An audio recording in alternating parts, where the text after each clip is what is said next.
জলও কিছু ক্ষতি করছে, আবার এদিকে পানি, ওই ধ্যান ওই যে ধ্যান মেন সবই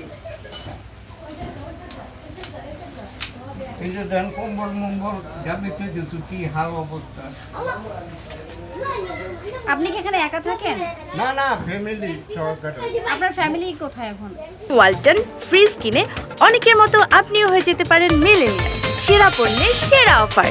এখন আছে ওই যে অনেক রান্নাবাড়ি করতেছে সারা এই কালকে দুপুরের থেকে, আর কি বলার আছে, দুপুরের থেকে সব বন্ধ আমাদের। এটা বাঁধছে আপনার 2টা 2:30টার পরে নষ্ট হওয়ার শুরু হয়ে গেছে। এখন থাকি বহুত বছর ধরে। আচ্ছা, প্রতিবারই তো এরকম বন্যা বা ঘূর্ণিঝড় এরকম অবস্থা। আপনি আমার সাথে আছেন, দেখেন আরো কত ক্ষতি হয়েছে। আপনি দেখেন যে কত ক্ষতি, ওই যে ওখানে আরো এরকম কত ক্ষতি হয়ে গেছে। ঝড়ের যে কত ক্ষতি, না আগে এরকম ছিল না তো। আগে ছিল না, এই ইদানিং ধরে এই বৃষ্টি এর আর আগে এই তো এই এর আগে তো ঝড় হয়েছে সব কিছু।